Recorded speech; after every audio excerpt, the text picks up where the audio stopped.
who, unlike all of the rest of us, function in the real world. And they have real jobs and deal with real freight problems on a daily basis. And so they bring together collectively a lot of experience in different avenues. And so I'm just going to briefly introduce them. When they get up to speak, I'm going to allow them to introduce themselves in more kind of fully on their own, since they know themselves much better than I do. But my name is Eric Jessup. The speaker just went off. I'm a research professor at Washington State University in the School of Economic Science and the director of the Freight Policy Transportation Institute that we have there. We also have with us Jonathan Barrett, who's also a Washington State graduate, but has been with Expeditors. He's a district manager. He's been there for a long time, served in several different roles. But of course, Expeditors is a global third-party logistics provider. They move products all over the world. And so he's going to kind of provide us with this very global picture of how. Do you want me to take this off or do something to change it? That's okay.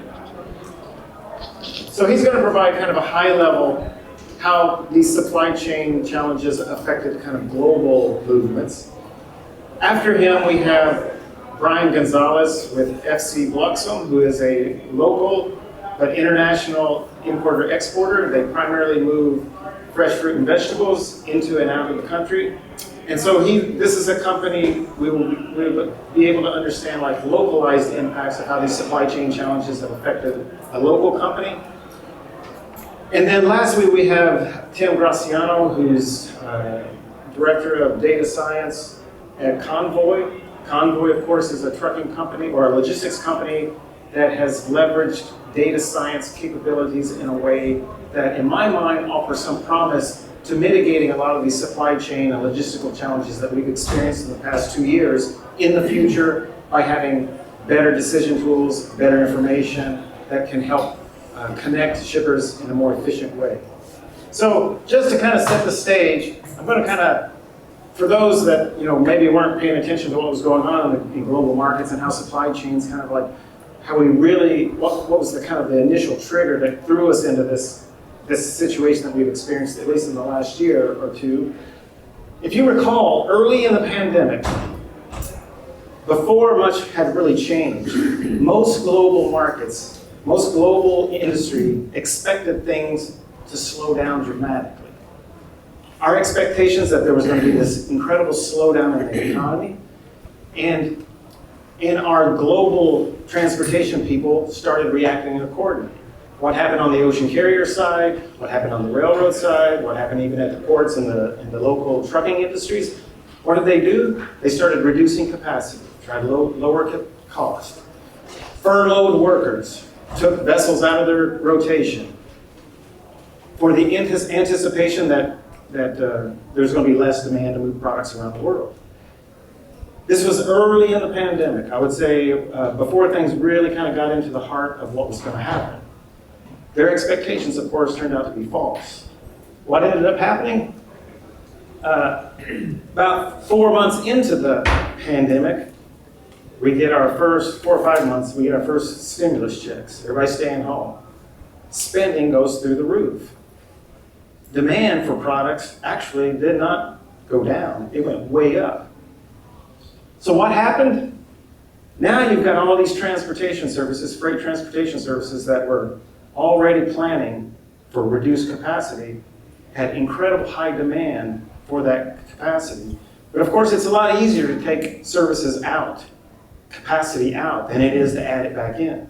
And especially for things like ocean freight, rail freight, they have to deal with labor unions. It's just difficult to add that capacity back. So what happened? A lot of the labor challenges started hitting the markets at those times. And of course, labor affects every part of that supply chain. And so when you have this imbalance between available supply and demand, and labor affects it all, you're going to run into these incredibly high rates, and you're going to run into all these logistical challenges that we've experienced in the last year. I just want to show you this chart, and then I'm going to let Jonathan speak. This tells a lot of the story in terms of this U.S. e-commerce retail sales as a percent of all sales. Since 2000, Going into the pandemic there, so when we got our stimulus checks, look at how e-commerce sales, as a percent of total sales, went through the roof. And you understand that e-commerce sales necessitates far more truck deliveries, far more trucks moving at a third or two or less than half capacity. So they take up a lot of space. They take up a lot of capacity. They consume a lot of labor we did not have. This is partly what was really driving at least the tip of the freight supply chain challenges. And this over here, of course, is industrial. Vacancy rate went really, really low. There was no warehouse availability. Led to a lot of challenges in our supply chains. So from a global perspective, we're going to have Jonathan Barron from Expeditors now talk about how those supply chain challenges affected their markets. All right, so I'm using the baseball thing because it's October and we're in playoffs and we're in Seattle, which is clearly a baseball town. So I don't know what I'm doing here, but I want to talk a little bit about the unraveling of the supply chain because as Eric just mentioned, things kind of exploded on us pretty quickly as the pandemic came out, but we're going to go through that. Now there's 1,000,003 different charts that I could have showed you today, but I only have 15 minutes, so you're only going to get one. Am I echoing? Oh. Go over to Seattle. Let me get farther away. Okay. Oh, it's you? I'm okay. Let's see. I'm a son of a preacher and a grandson of two, so I can be loud if you need me to. That's no problem. So, anyways, lots of charts. This one I chose because our good friends at the Federal Reserve Bank of New York have put together an index that measures supply chain pressure based on 27 other indices. So this is kind of a consolidation, but I like this one a lot because it uses 1997 as the baseline for what a normal supply chain should function like, right? And I like that because that's the year I started at Expeditors. And so that I have some context of what normal is. But over the years, it just shows you when does it become easier to move goods along the supply chain and when does it become harder. And for context, the top graph in the middle there shows the global financial crisis, which I think most of us can remember, and the impact that had on our economy. But when you contrast that to what's going on in the COVID era, you can see there's just dramatic pressure that's put on supply chain. Not only a huge spike in pressure, but this kind of up and down erratic behavior. So we're going to talk a little bit about that, right? So as Eric mentioned, kind of how we got here kind of stuff, I like to call this consumption shock, right? No one saw the consumption demand from consumer goods spending accelerating the way it did, right, after the pandemic. But before that, like Eric talked about, we had contracted as an industry leading up to the pandemic, right? This is what really caused a lot of our problems is we were in a state of contraction when all this demand started surging. And the reason for that was, back in the recent good old days, 2018, 2019, all we really had to worry about were trade wars, right? Which were not insignificant. This was a big darn deal. So if you remember back then, there was China tariffs being imposed. So goods coming in from China, we're going to have extra duties on them, which was going to drive the price of Chinese goods up, right, for American consumers. So there was two responses in the market to that change. The first one was a shift in manufacturing. So let's get out of China, let's go into Southeast Asia so we can avoid these tariffs, keep our cost of goods low, keep prices to consumers low. That doesn't happen overnight. So while we saw the beginnings of that, the second stage kind of kicked in, just down here where we started seeing US importers pull their inventory in a lot sooner. So at this point, consumption patterns haven't really changed, right? But what importers did was, hey, I'm going to avoid those tariffs, so I'm going to bring these goods in now in the hopes that I can sell them, during the holiday season or whatever. Well, what happened was when all those imports come in, when all those inventories rise, much like they are today, shipping stops, right? Because manufacturing stops, because there's no consumption happening at the end of the supply chain. Right, so from a shipping perspective, all of a sudden there's no orders coming.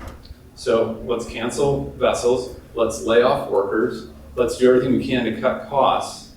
And so we were at a very low point in the transportation industry at this time.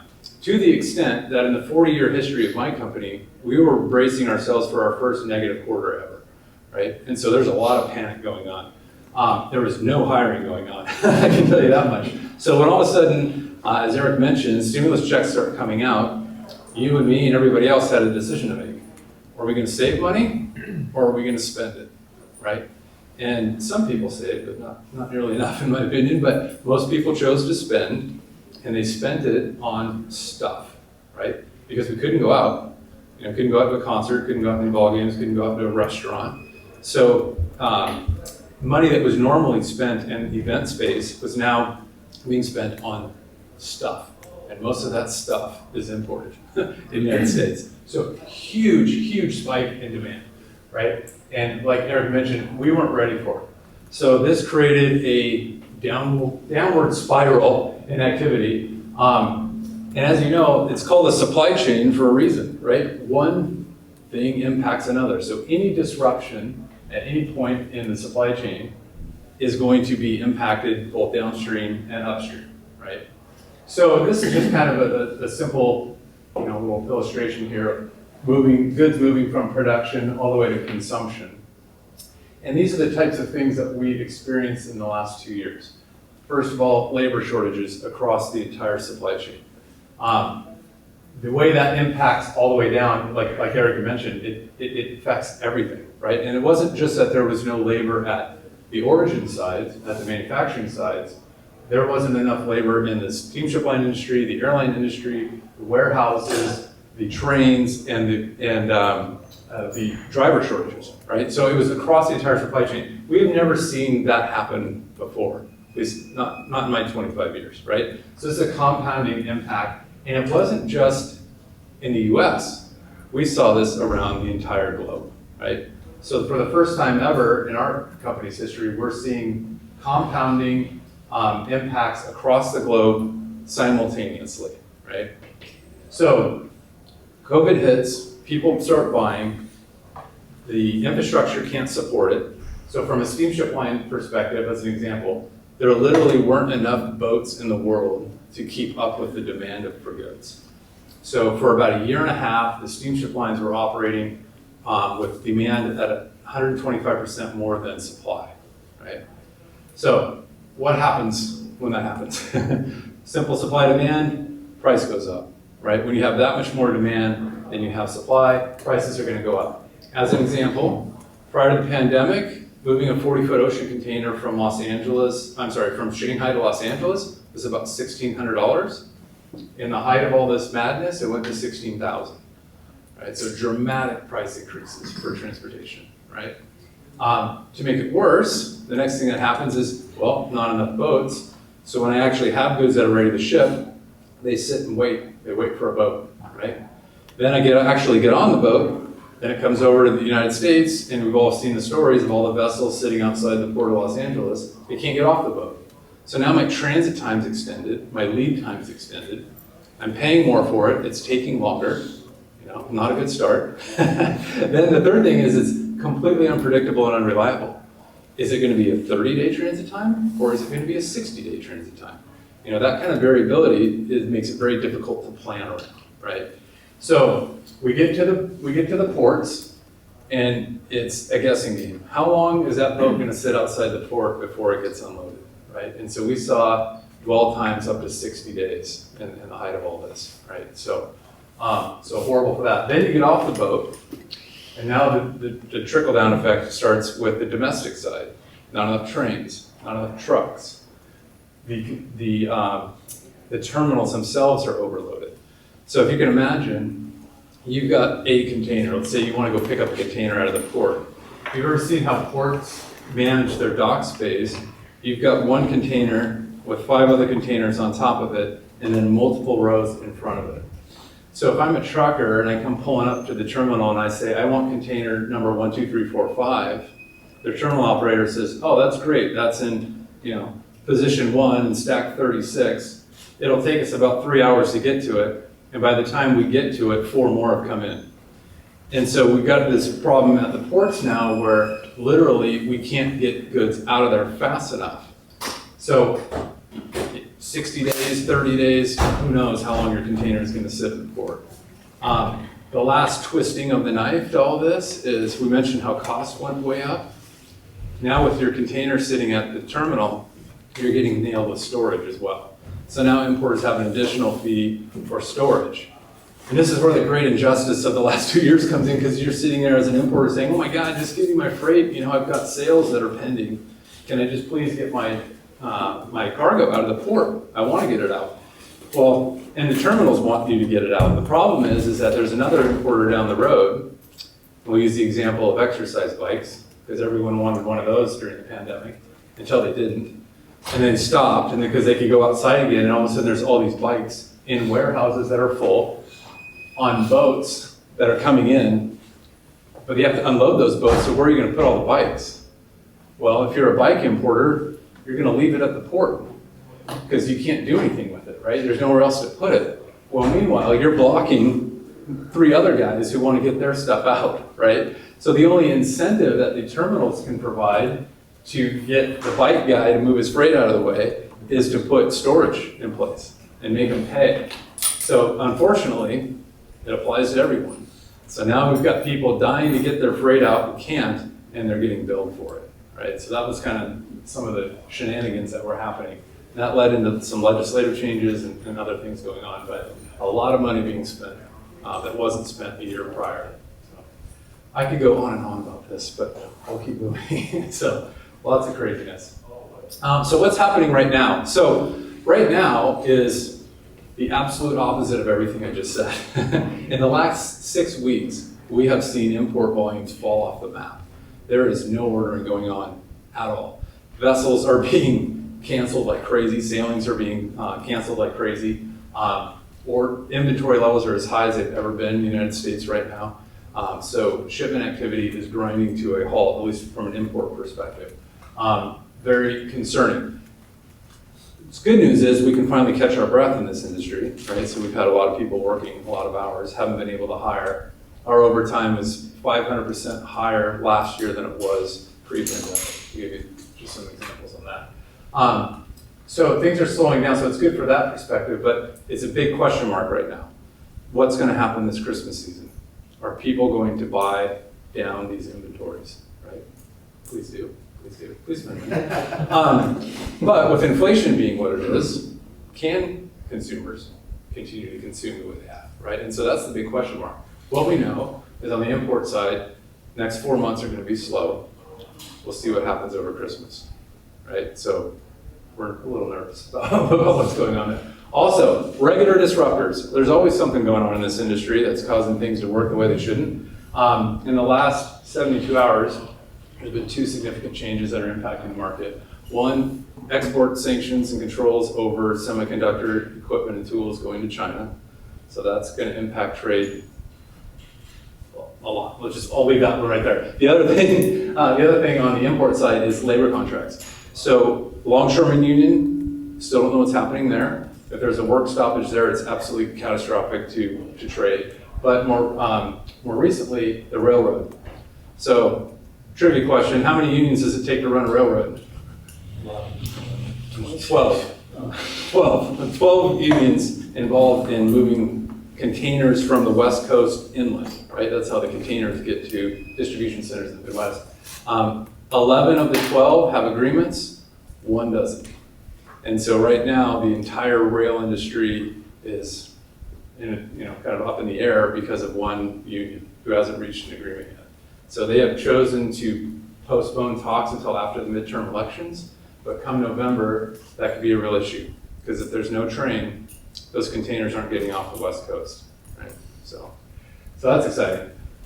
We talked about inflation. The last thing I'll talk about in the current term is fuel. Just watching what fuel does. Prices are sky high right now for fuel, so we don't see that coming down anytime soon. So that's going to be a real factor for traders.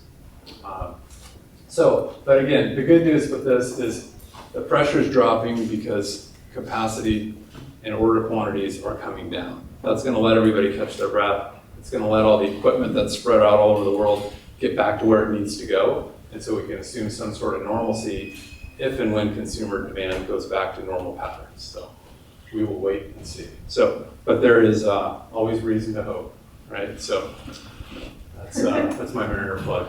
I went 3 in a row. Okay. Did I do 15 okay? I think so. All right. Perfect time. Yep. Next, we have Brian Gonzalez from FC Bloxom, a local importer-exporter. Thank you. Thank you. Don't get too close to him, or we'll... We have to stay far away from each other, otherwise we'll see that. Here's the control device. Should have had those during the pandemic. We got people away. Hello everyone, Brian from FC Bloxom Company. I'm the International Traffic Manager. So here. So we first started selling produce back here in Seattle in 1934, so 88 years ago. We started in the Western Avenue Terminal Market after our founder, Fred C. Bloxom, started promoting produce for his relatives back in Yakima. Back then, it was way too expensive for those farmers to come to Seattle and market themselves. So he stepped in, helped out. He was so popular with his relatives that other Yakima area growers began to use us for the same services, and business grew. And then as time went on, products from other locations such as Oregon, Idaho, California, then later Texas and Florida were added to the product line. During the 60s and 70s, we started shifting away from this model, which was the brokerage model of selling produce, and started focusing more so on warehousing and other service-oriented things such as quality control and distribution. Actually, fun little image here. So right here by Sunkist, you'll see a little sign, Crenshaw and Bloxom. This was our first home. So pretty cool, found this image. Let's see, nowadays we perform, transportation and all sorts of related freight handling services on full truck lot and partial truck lot loads. We work locations as close as within this state to as far away as Texas, Florida, Alaska, Hawaii, and of course we export as well to the major world ports that our international trading partners use. Our trading includes buying and selling in Puerto Rico, Mexico, Canada, China, Singapore, the Philippines, Malaysia, Colombia, Chile, Spain, as well as many additional countries that I do not have the time to list. Oh, actually, one thing. This is our current home here in Seattle. Home since 1992. Nothing special, nothing flashy, but gets the job done. So right now, shipping produce has been a pain in the rear end for the last about 2-ish years. Still a bit of a pain, but it's getting better, thankfully. Let's see, the supply chain as a whole has not yet recovered from the disruptions caused by the pandemic. We got a lot of lingering issues, such as China's continued zero COVID policy, which, for those who may not know, is essentially a policy that dictates if there's a handful of positive COVID infections in a city, usually that city gets shut down and everyone gets quarantined. This is a big issue in the port cities because you no longer have workers to work the port, unload containers from the inbound ships, and then reload container for the outbound ships, which of course trickles down all the way to where we are at. As well as the war in Ukraine, labor shortages, and of course the potential labor strikes at the US ports and rail yards I was mentioned earlier.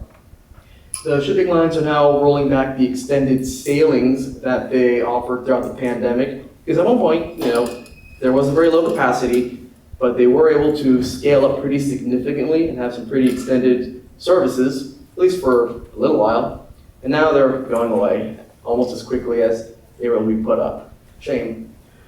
Let's see, of course, fuel prices remain stubbornly high and they threaten to temper demand across the world for imported produce. Obviously, if you're struggling to put fuel in your car or to just go buy groceries, you're going to want the cheaper stuff, which is whatever you produce locally or whatever is produced by a country closer to your own. And of course, the recent decision of OPEC Plus to cut oil and fuel production does not help at all, and will likely continue to increase the cost of transportation. And so, effects on our local business. We've been unable to promise our customers consistent, timely deliveries, for the whole pandemic, essentially. All the major lines have confirmed to me recently, just in discussions with them and some freight forwarders, that they are stopping service to Latin America from the ports of Seattle and Tacoma, except for one shipping line that I've talked to, but right now their schedule is so inconsistent, there's so many delays that they're famous for, that in effect there's only going to be 1 or 2 more deliveries this year, which is shocking because pre-pandemic, we were used to having options from at least 2, sometimes 3 shipping lines on a weekly basis out of the ports in Seattle and Tacoma. And this, of course, devastates our local business because now it's all so much more expensive to export our produce because we have to truck everything down from eastern Washington all the way to California, adding about tens of thousands of dollars in additional freight. So usually, in that case, the customers will opt to go to competitors, other foreign suppliers with lower costs. Let's see here. Fuel prices continue to impact our ability, of course, to compete for that reason. And even our domestic sales departments are struggling as a result. Their customers are seeing that they're getting less demand from the restaurants, retail outlets, and other customer groups that they sell to. Because, again, increased fuel and also increased labor. So because of that, you're seeing less people wanting to just eat out or eat nicer produce. Usually, then they're going to just opt for the cheaper stuff or processed goods. So that, of course, cuts down into our sales and the sales of our suppliers, the local farms. Let's see, 6 months from now, it's probably going to be a bit of the same, maybe slightly worse, is the way we're looking at it. There's a lot of different factors at play, so it's hard to nail something down specifically, but we believe that there will likely be further disruptions if the Chinese government continues to implement the zero COVID policy, if there are labor strikes in the US ports and rail yards, and of course, fuel prices will likely remain elevated due to the war in Ukraine and the effects of the OPEC Plus supply cuts. Let's see, a year from now though, we're thinking things might get better. Almost approaching pre-pandemic, we're hoping for. Let's see, with luck, the shipping lines will start to stabilize more and the service will be similar to what things were like pre-pandemic, both in terms of routing, scheduling, and of course just the breadth of services they offer. Let's see, current threats such as the labor strike, the zero COVID policy, and the war in Ukraine will hopefully have either ended or just been smoothed out in some way. Of course, only time will tell. And, fuel prices will likely remain elevated, but hopefully not at the heights we've seen, and some other mitigating factors come into play. Maybe political maneuvers, or maybe just new supply showing up. Who knows? And that would be it for me. Thank you for your time, everyone.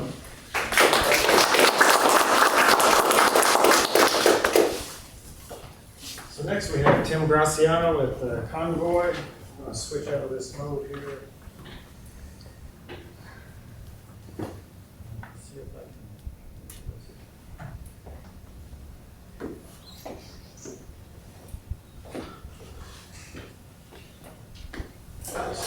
Right, thank you.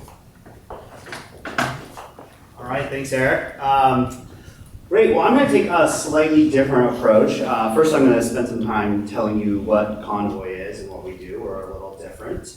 And then I will talk sort of about the near-term outlook for sort of over-the-road full truckload. I think Jonathan and Eric did a great job summarizing the pandemic and sort of the high volatility that we saw, and certainly we saw that in over-the-road freight as well. So I won't rehash that too much. But Convoy, what are we? So we are a startup based here in Seattle. We serve 3 primary audiences. First is shippers. We work with everyone from SMBs all the way up to enterprise. A lot of names that you would recognize and see. We work with drivers.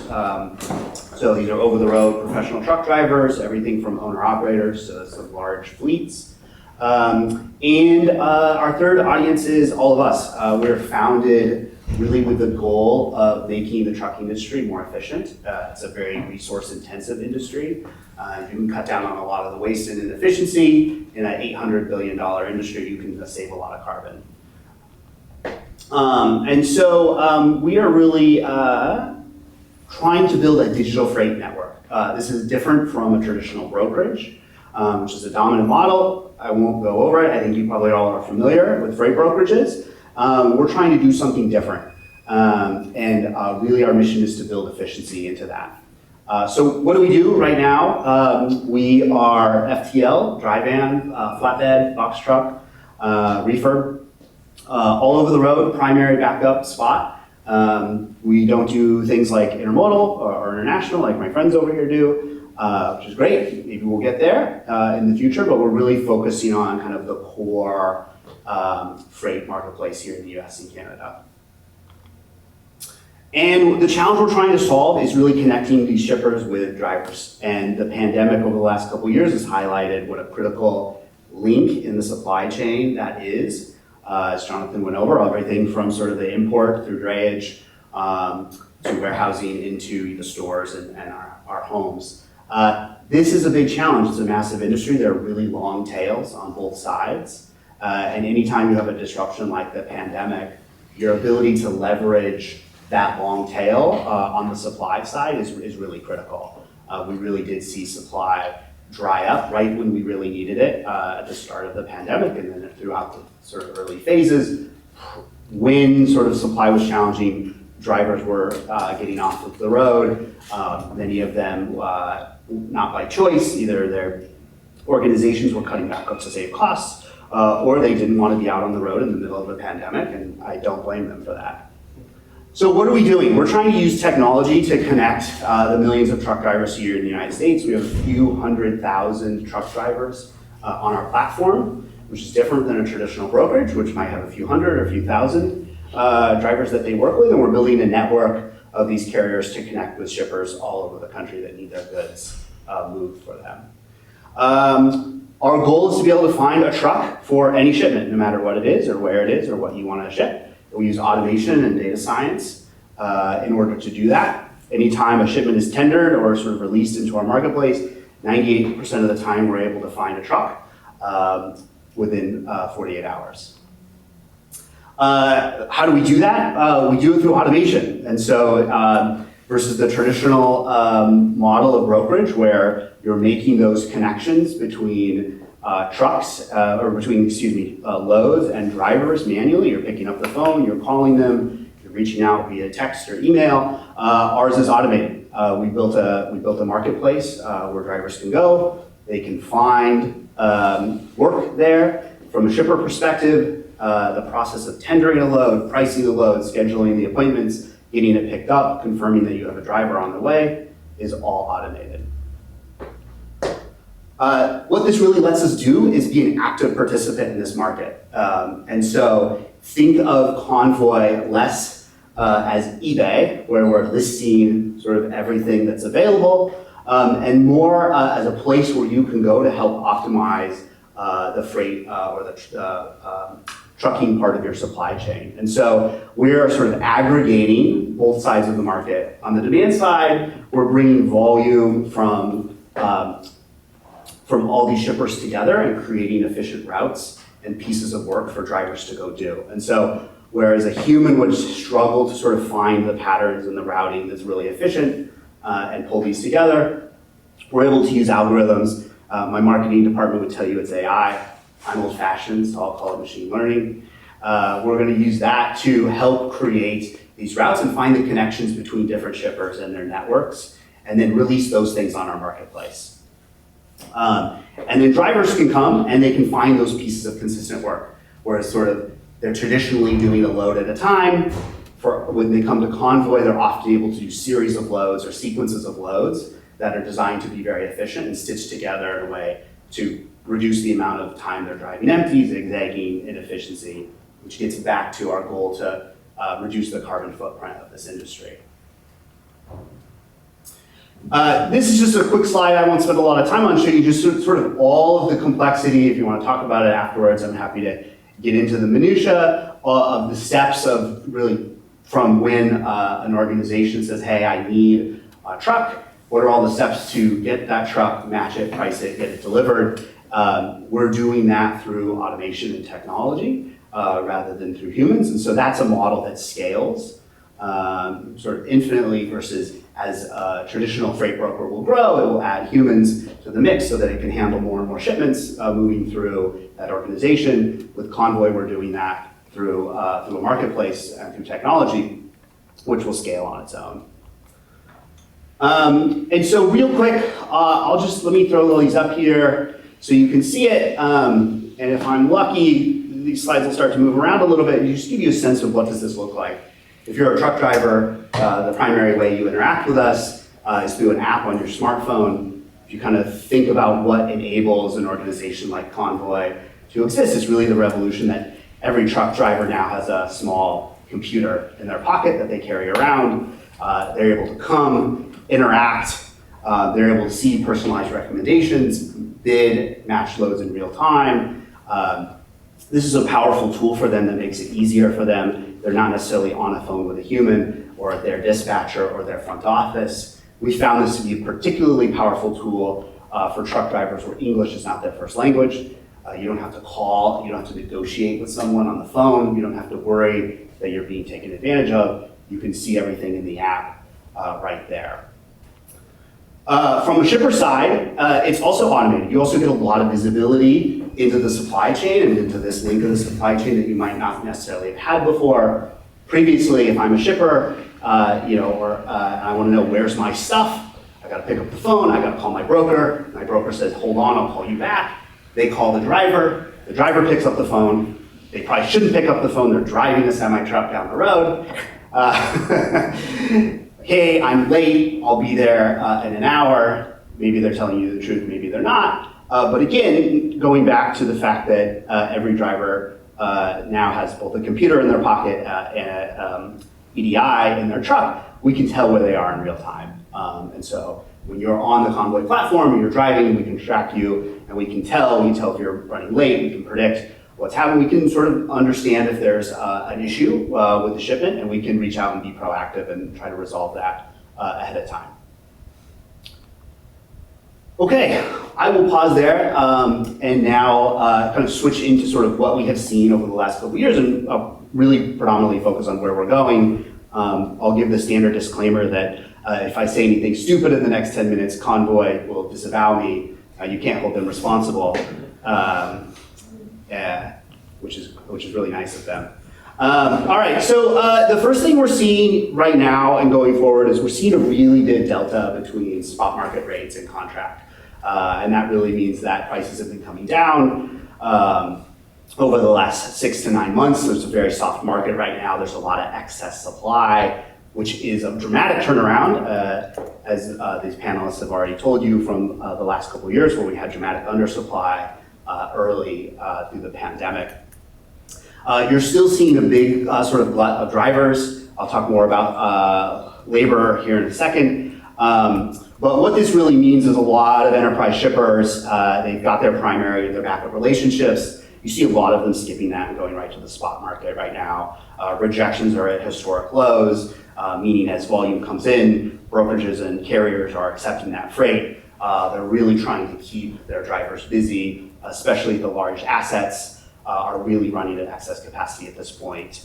They have taken delivery of sort of massive equipment orders that they put in at the start of the pandemic when they couldn't get anything and chips were in shortage, and the same reason you couldn't buy a car early in the pandemic also meant you really couldn't buy a semi-truck if you wanted to. And now they have these sort of assets and equipment on their books, and they're trying to keep them running and busy.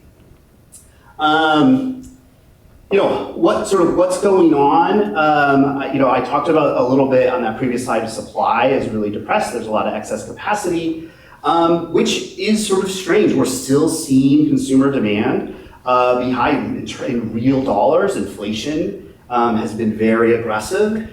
You're still seeing consumer spend, although we all are expecting, we're starting to see some early signs of that taper off. Like Jonathan, I'm really hoping for a good Christmas, but it's got to give at some point, and so we're expecting that to really start to come down. You're starting to see it a little bit in goods. I think services is soon to follow. I think we're going to start to see, and I think the Fed put out some work earlier this week about how we're starting to see inflation hit services the way it's been hitting goods. I think as that happens, people are going to sort of start to pull back on movies and restaurants and sporting events and things like that. The headwind that we're facing, though, and the reason there's still a lot of oversupply in the trucking industry is because inventories are really high. Retailers, early in the pandemic, they sort of did this, hey, let's pull everything forward as much as we can't get anything, we'll stock up, to nope, we don't want anything, let's put it at the ports, or let's back it up. You are starting to see oversupply. We're really not expecting a huge holiday season. I think typically you'll see a big spike in freight ahead of the US holiday season. I think most retailers have pulled that forward just in fears of further disruptions, especially from China. Most of that inventory, I think, is probably already on stores or on shore, and we're unlikely to see a big spike in truck prices in Q4. Other headwinds, things like mortgage rates and other sectors outside of industrials like housing. I talked about services. You can tell I put these slides together last week because I think now mortgage rates are at a 20-year high, not a 10-year high. And so sort of rapid change there, and it's sort of rapidly changing demand for both labor in that industry as well as new home starts. Okay, so what's happening on the supply side? You are starting to see supply contract. Like I said, it's been a very soft market over the last 6 to 9 months. You're seeing sort of slightly diverging trends across the different sources of supply in the trucking industry. You still have a lot of retention for the company drivers, that panel over there on the left. Like I said, you have a lot of private fleets and a lot of asset carriers that have those assets and those employees on the books. They're reluctant to let them go. As a hedge, it's sort of very uncertain right now what's going to happen, but you're starting to see owner-operators and you're starting to see brokers and smaller carriers really pull back on both back office and drivers. Owner-operators or OOs, kind of the dominant model in the industry, are starting to look elsewhere, in some cases just park their truck.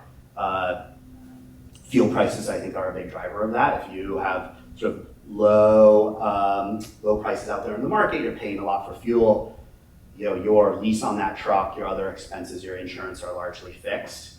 You're starting to see some drivers say it's just not worth it to be out there on the road. I'm going to park and wait it out. We saw another wave of that, I would say, earlier this year. Drivers who made a lot of money over the first couple of phases of the pandemic when supply was really tight. And then prices started to come down, said, I made my money, maybe I'll just sit this one out. And I think you're starting to see another wave of that, although I think the driving force is less, I had a great couple of years, I'm going to take a break, and it's more, hey, I might not be covering the cost of my truck. On the equipment side, similar story. You see here kind of the massive spikes early in the pandemic as fleets sort of rushed to order equipment and try to get it in, but mostly it was too late. And you saw huge, massive sort of buildup of lead time for delivery of new cabs and new trailers. In the height of the pandemic, the lead time for a new 40-foot dry van was 15 months. If you wanted a new trailer, it was going to take you over a year to take delivery of that trailer. Right now, that's down to 3 months. So pretty dramatic drop. Where companies couldn't get new orders fast enough, now you're seeing that demand come down and more equipment be available. The challenge, and this kind of goes back to the previous slide, is a lot of the assets and owner-operators that took delivery of new equipment during the pandemic, they paid really high prices for that equipment when it was in short supply. Now I'm stuck with that lease, and it's a really challenging time out there for a driver. And so this is a similar chart, but more focused on the trailers. Like I said, we saw just massive spikes in trailer prices and production, which always comes with a lag. As fast as you saw that increase in the pandemic, you're really starting to see that come down. I think you're going to continue to see that come down as I think demand will remain soft, certainly through the end of the year, and depending on sort of the length and severity of a recession in the US economy, you may see that extend well into 2023. All right, getting to the end here, the other thing I mentioned previously was prices. I think Brian mentioned this as well. We still see sort of fuel really elevated, both crude, and that flows over into diesel. It's moderating maybe a little bit, but that's from sort of historic highs. It's still really high. It's still really expensive for a driver to fill up their truck and be out there on the road. I think just given some of the geopolitical global pressures, we're going to continue to see really high fuel prices in the foreseeable future. And that's it for me. So this is every good tech startup needs a snappy motto. This is ours. But that is sort of a quick overview of what we do. And I think just to sort of tie it together, you've sort of seen some of that economic outlook. Really what Convoy is trying to do is take that supply chain and just make it more elastic. So from a sort of hard metal chain to more of a bungee cord. The way we're doing that is tapping that really long tail of supply in the US trucking market and going after those small owner operators. All right, thanks. So we have time for questions for the panelists. And if you don't have questions, I've got a whole series of questions I can think of. So for the Convoy, how much is security an issue for you guys? Like people bidding on it or picking up trucks and just stealing them, things like that? Yeah, it's an issue. It's certainly an issue. Freight theft is a big issue in the United States. Convoy, like any freight broker, puts a lot into sort of verifying the carriers that are on our platform, making sure they're safe, making sure they're compliant. We use a lot of sort of government data as well as our own internal models to predict sort of safety and compliance for our drivers. We still have it. I think the benefit that we have is we capture a lot of data from activity in our platform, and so we can sort of spot some suspicious behavior. Doesn't mean that theft and fraud doesn't happen on the platform, but we use a lot of tools that we built internally to detect that behavior. So if you're a new carrier, you're a new MC, you're coming in, having sort of suspicious bidding behavior on the platform, we can catch that and shut you down.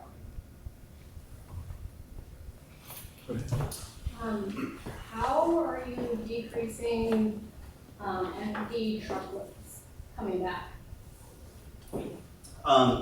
So the primary way we do that is through more efficient routing and by connecting shipments across different shippers. So if I'm a truck driver, typically I'm taking a load at a time. Then think of the classic, the owner-operator, person who's out there on their own, building their own schedule, working with a number of different brokers. Typically a truck driver will work with, say, like a dozen brokers to find work. And so they're building that schedule in real time. Whereas if they come to Convoy, we're sort of using data and analytics to build those schedules for them. And so we can say, hey, we're not just going to send you from point A to point B, but we're going to send you from A to B and B back to A. And we're going to put that block of work in our marketplace. So you can pick that up as like a round trip. Can the driver basically set up preferences for example, maybe they always want to make it back to where they started, or maybe they feel comfortable spending the night somewhere else? What kind of say do they have? Yeah, let me go back a bit. Sorry. The drivers can set a lot of preferences, and you can see this panel. This middle panel, this request a load here. This is a driver saying, hey, if something comes into the app, I want to work on Wednesdays and Thursdays. You have a few different personas. There's some drivers who sort of want to be home with their family every night. That's a benefit. I want to drive during the day. I want to come home. You have some drivers who say hey, I don't want to see my family at all. I get that. They want to be out on the road. They want to do long haul shipments. And so they're gonna be able to go and put those preferences in. And we'll either push notifications to them based on what they're telling us, this middle panel, or we'll push them recommendations based on what we know. And so this is really where a lot of the efficiency comes in. So we'll say, hey, you booked this thing. That's great. I know where you will be. I would like you to take this next load. It's really efficient. It picks up 15 miles from where you're dropping off. You'll have very few empty miles or deadhead. And so I can push you a bunch of different things based on where I know you'll be. Cool, thank you. Yeah. Do you believe that this app can be used in the wrong way? For example, if a person wants to send something which is not legal via this app, so how do you control this thing? I'm sorry, can you read that one time? I'm saying that does this app can be used in the wrong way? For example, if a person wants to send the illegal medicines from one city to another city, so how do you track these things? Certainly anytime you build a marketplace or a platform, there's definitely risk of bad actors taking advantage. Yeah. In terms of, we're not doing any exporting, so we have sort of no compliance issues or regulations there. We're really doing things that are domestic, and so if you wanted to ship something from one state to another that's illegal, it would be only in sort of the domestic context for us on this platform. But that fraud would be on the sort of side of the shipper. You'd have to set up a fake company. You'd have to do quite a bit to establish yourself. You'd have to do things like get a DUNS number, show us that you have sort of a history of operating as a company. That's quite difficult to do. Most of the fraud is to the earlier question where I'm on the driver's side and I might be a bad actor. I might want to steal freight, or I might want to deliver it somewhere I'm not supposed to, or my favorite, I might want to steal the mud flaps off of the trailer. Our mud flaps go missing sort of suspiciously high amount of the time, things like that. I think you all talked about how sensitive your industry is to fuel prices, and I'm curious your thoughts about how freight can be less dependent on this pricing that's very sensitive to geopolitical situations and Sure. Yeah. deploying. Well, I know the air freight side, there's alternative fuel, that's becoming very popular now, and airlines are giving all sorts of incentives to push shippers to using alternative fuels, right? You may even notice that on the passenger side, you can elect now with certain airlines to pay $30 more on your ticket to help the alternative fuel fund. So unfortunately for us, we're dependent on transport vehicles that require fuel, right? So we're dependent on that. So a lot of the work that we're doing for environmental impact type of things is just about kind of what Tim was saying about optimization, right? Just eliminating waste. So reducing the number of miles, reducing the deadhead. In our industry, one of the biggest examples of waste is import containers come into the US West Coast from Asia, and they go into the Midwest, like Memphis is an example. Memphis is centrally located for distribution. You can deliver to any city in the United States within 3 days from Memphis. Everything goes into Memphis, nothing comes out. And so every time a container goes into Memphis, it's got to be sent empty back to an East Coast or a West Coast port where it can be loaded and re-exported again. In a perfect world, the steamship line talks to Tim and they say, hey, I've got this empty container, you want to fill it up and send it back? But that doesn't always work out that way because of asset ownership issues and things like that. But yeah, so there's still just a ton of waste out there. But until our alternative modes become available, and they are coming. I mean, they're autonomous trucks. I mean, we work closely in the Portland area with Daimler, and they're working on autonomous vehicles. I have a lot of experience working with Boeing. They're working on autonomous aircraft, so I don't want to be a test bastard on that, but it is, that kind of stuff is coming. There's Lockheed Martin is working on actually developing a cargo balloon, right? That'll take massive amounts of cargo, basically in an offer 10-day service out of Asia to the US. So, things like that are coming and they're very exciting and we're getting closer to that, but just hasn't been realized yet. Other questions? Yeah, so I'm just curious, so all three of you have talked about in I guess different kind of shocks that have happened in the market and whatnot. So I'm curious, maybe to get some of your thoughts on maybe some ripple effects that are happening within the transportation, but from like one mode of transportation affect another, right? So for example, like maybe, I think, Jonathan, you mentioned about the vessels earlier, but then maybe the impact on the vessels, maybe have an impact also, a ripple effect on like the other modes of transportation. So maybe there's some stories in there that might be interesting to hear as well. Yeah, one thing with Tim had mentioned about truckers is, you got to remember truckers are the second oldest workforce in America, right? I think the average trucker is like 52 years old right now, right? So there's an impact there with the supply of available truckers, right? Which played a huge role back in the surge, right? There just weren't enough truckers.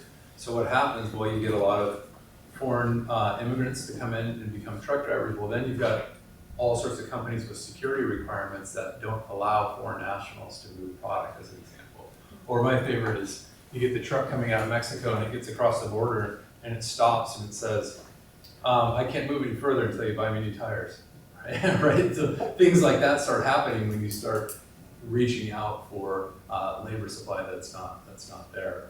But to your question about how does like ocean freight impact like truckers as an example, certainly when there's a pile of containers, right, at a port like Los Angeles, there literally aren't enough trucks to pull down that amount of volume, right? So now there's not enough trucks. Well, now there's nothing going to the warehouses. So what's going on with the labor at the warehouses, right? These guys twiddling their thumbs, waiting for loads to show up, right? So it impacts that labor market as well. So I don't know, like, there's a ton of examples I could probably give you for how that's played out over the last couple of years, but maybe one example would be Chicago. In Chicago, we had an instance where my counterpart there had to meet with the mayor to talk about what they could do to get the trucks off of the streets that were blocking traffic, because the trucks were lined up trying to get into warehouses that were so full they couldn't receive. But because truck A was blocking truck B couldn't get in there to pull freight out of that warehouse, right? So it was like one thing was kind of feeding the other. So, and the other example I'll give you is imports affecting exports. Import containers come in, they're stuck. Export guy wants to send his fruit out of here, but he can't find a box to put it in, right? Can't export without a container. Yeah, so that happened a lot. And then in the reverse, I'm an import guy, I send my truck in to pull the container out, and the terminal says, well, wait a minute, we need more export boxes to send back to Asia so they can load more import goods, so you can't take your container until you find me an export container. So turn around and go back and come back 2 weeks later, and oh, by the way, I'm charging you storage for every day you can't find me an export box. Right, so this goofy stuff like that happened over the last couple of years. So in the spirit of kind of like looking forward and thinking about like how to help mitigate future challenges, impacts that were unexpected and unplanned and unknown, what I'd like to hear from each of the panelists, blockchain technology. You may or may not be familiar with the company TradeWinds, of course, who's trying to digitize the manifest transfer of international freight through the supply chain that could help mitigate a lot of the, at least provide better information, I think, at different stages throughout the supply chain. A lot of the things you even talked about, Jonathan, about having the container sitting in the wrong spot, that you got to move 6 other containers. If you knew the container was at the port, if you knew the container was the first one out, you'd put it in a position where it was easily accessible out. And so why has it not, the application, even I think there's a tremendous amount of data science capability with the information that you would have through that digital block of information moving throughout the supply chain. Why has there not been more adoption of that? Oh, I'd love to jump in on this one. My personal experience in the logistics industry, we thoroughly subscribe to the motto of, if it ain't broke, don't fix it. And even if it is broke, let's try to avoid fixing it. It's a very, very traditionalist industry, very, very slow to adopt change. I mean, the technology is there, as you mentioned, Eric. It could be done, but that's a lot of work. And typically we all want to focus on moving freight. and yelling at other people to try to get it done for us if we can't do it ourselves. So it would take a lot of prodding to get the entire industry to adopt all these blockchain technologies. Yeah, you've got, I mean, it's dogs sleeping with cats, right? I mean, you've got so many competitors that would have to collaborate and work together to get to what ultimately is a single platform. What we learned from the pandemic was that, in the old adage, we're data rich and information poor, right? We got a ton of data, more data than we've ever had, but we can't translate into that into usable information, like you mentioned. We know that container is going to be the first one picked up. Why can't it be stacked in a position that can get out of there quickly? So the race is on right now to get people onto a similar platform where data can be shared and used. Who's going to drive those efforts are large multinational private companies who, like if they come to Expeditors, let's just use Walmart as an example. Say Walmart comes to Expeditors and says, hey, I want you to move my goods from point A to point B. I can sit here and spin a great presentation about how I'm going to optimize the bejesus out of that load, and I'm going to lower your carbon footprint, I'm going to drive your price down, I'm going to improve your speed, I'm going to do all these wonderful things as long as it's on my platform. Well, Walmart doesn't use just Expeditors. Walmart uses several providers, and what they want is the same data from everyone, right? And so until all of us providers can provide that data onto one platform, it has every amiable quality except that of being useful, right, to Walmart. So we've got to get all the players on the same platform driving that data, or you're just mixing matching all the time. And you'd be surprised at some of the largest companies that you'll see on the Fortune 500 list who have people with spreadsheets pulling information from different providers and shoving it all into one spreadsheet. It's like, what? So, I think it's a couple shipping lines. But ultimately, looking at that, ultimately though, is it not the fear of each of those competitors or providers that the information will be used in a way to jeopardize their position in the market? well, certainly marginalized. I mean, it's But like, the point about blockchain is like you have the ability to protect that in a way to allow parties security to where that could be mitigated. Is it a realistic fear? I think people are coming around to it. I think it's, in my opinion, it's kind of an inevitable situation. How do we, if I had to do it tomorrow, it would cause all sorts of concerns because it's going to change my business model. It's going to change the way I present my services to the market, right? So, Yeah. All I was going to say is I have very limited experience in this, but that it does seem that there's a high level of reluctance in industry to share information on freight movement. And I work for the state DOT, and we're looking at how do we improve our system, how do we invest to improve freight movement in our state.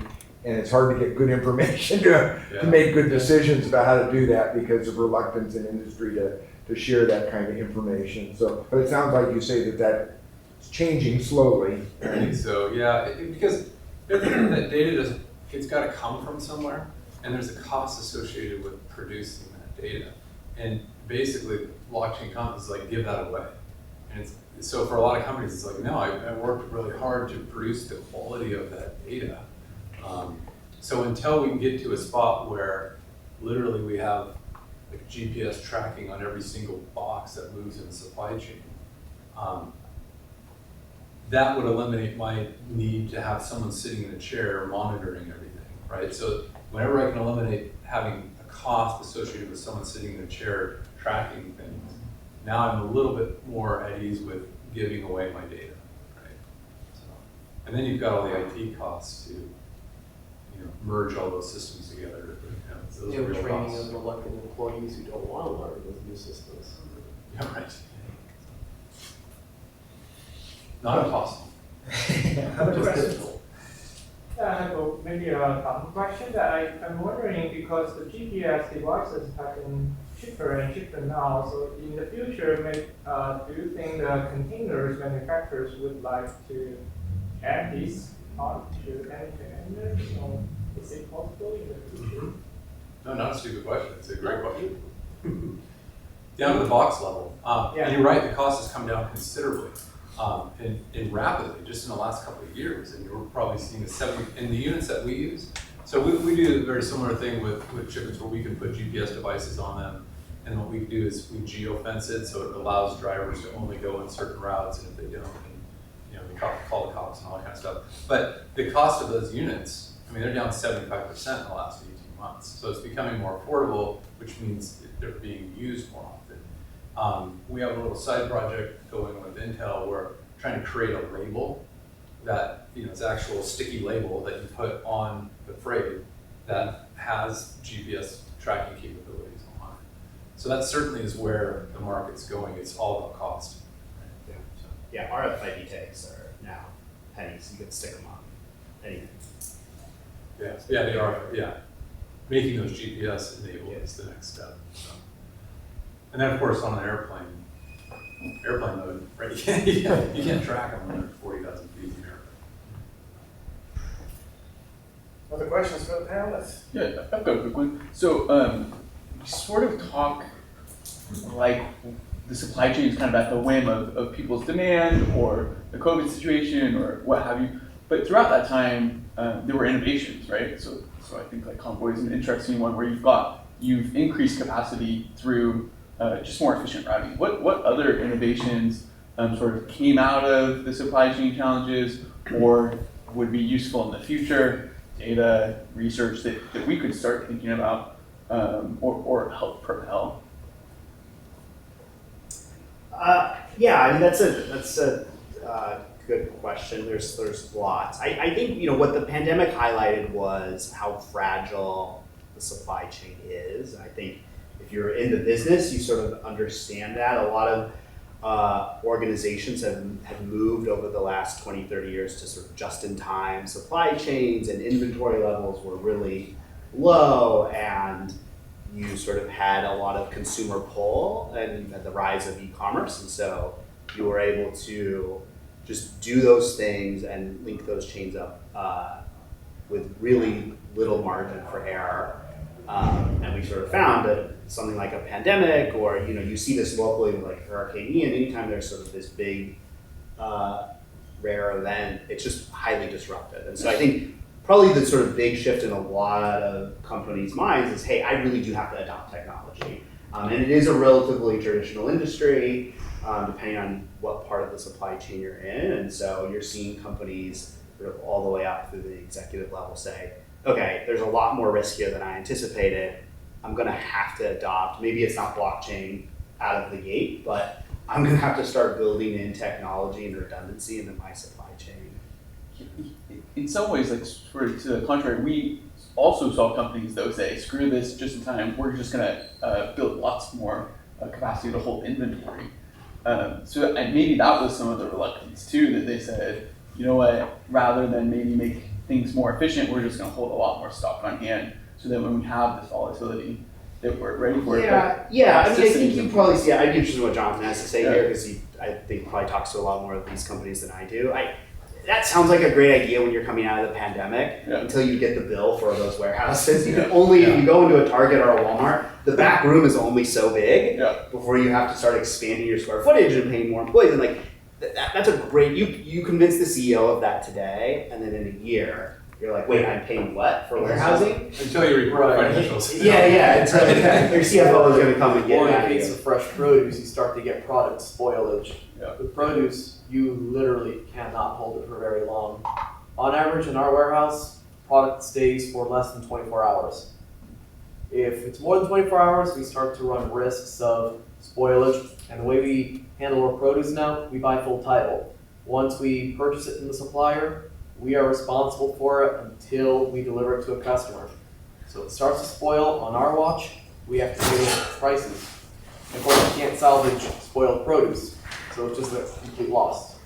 Same with technology, right? New technology products, they lose their value so quickly because new technology comes out. Right? Fashion would be third place on that scale. But one thing I would say that we learned coming out of the pandemic on the infrastructure side was the high cost of low prices. So what I mean by that $1,600 rate that I was telling you about from Shanghai to LA, that's unsustainable. The steamship lines lose money when rates are that low. What happens when you're losing money? Well, you're just operating on pure cash flow, right? you're not investing in infrastructure, right? And what we learned is that we don't have enough planes, we don't have enough boats, we don't have big enough ports, we don't have a sufficient rail structure. So we learned all those things the hard way. And so now, with the steamship lines making money like they were making, and they were making a lot of it, Maersk was more profitable than Apple in 2021. So that tells you anything. So, but now they've got money to reinvest. And so next year, what we're going to see, there's going to be more boats coming, right? There's more boats in order, they're being built right now. So we're going to have more supply in the market. Governments are investing in infrastructure. However, if you talk to Port of Los Angeles, they're only getting about a third of what they actually needed from the, whatever we call that latest aid package. But anyway, so at least we're seeing investments now in infrastructure again. So that'll be better for the future. But yeah, warehouse space. Ooh, that's spendy. It is. Office space all day long. Yeah. Warehouse space is an option. One last call for questions. If we run out of time, I'll make an announcement and then let's get a hand to the panelists. We have a break at 3:15. At 3:30, there's a final comments over in the auditorium. And then at 4, there is a reception out here in the main lobby for the PacTrans conference. Let's give a thankful round of applause.